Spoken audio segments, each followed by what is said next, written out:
మాట్లాడుతున్నారు. అప్పుడే ప్రభుత్వం వచ్చింది. ప్రభుత్వం వచ్చినప్పుడు ఎట్లా చేయాలి? నువ్వు 6 గ్యారంటీలు ఎట్లా చేస్తావు చెయ్యి, తప్పలేదు. మేము కూడా సహకరిస్తాం గవర్నమెంట్కు. మేము కూడా పార్ట్ ఆఫ్ గవర్నమెంటే కదా.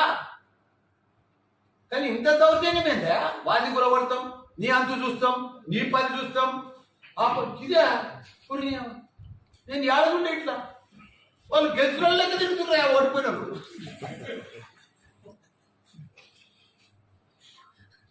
దాదాగిరి చేసుకుంటా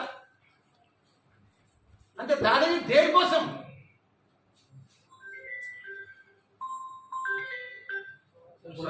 సంబంధించి డాక్టర్ ప్రభాకర్, సుధీర్ రెడ్డి, మన హరివర్ధన్ రెడ్డి, మన వజ్రేష్ యాదవ్ వీళ్ళంతా వచ్చారు కదా. వీళ్ళంతా వచ్చిరా లేదా? మరి ఎదుర్కొన్నామా లేదా? ఓడగొట్టినమా లేదా? చివరిగా ఒకటి, మీరు గెలిచినప్పుడే కాంగ్రెస్ లో కూడా కలవడానికి వెళ్ళారని వార్తలు వచ్చినాయి స్టార్టింగ్ లో. అది ఎంతవరకు నిజం సార్?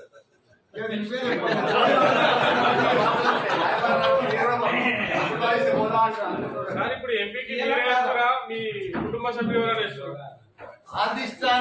అధిష్టానం ఎవరికి ఆదేశిస్తే వారు చేస్తారు. ఎందుకంటే ఇప్పుడు మీరు ఎమ్మెల్యేగా ఉన్నారు, మీ అల్లుడు ఎమ్మెల్యేగా ఉన్నారు, ఇప్పుడు ఖాళీగా ఉన్నారు బలరెడ్డి గారు కానీ మీ కోడి గారు కానీ. నీకు ఏం చెప్పినా అధిష్టానం ఎవరి పేరు చెప్తే వాళ్ళు, నా పేరు చెప్పింది అనుకో నేను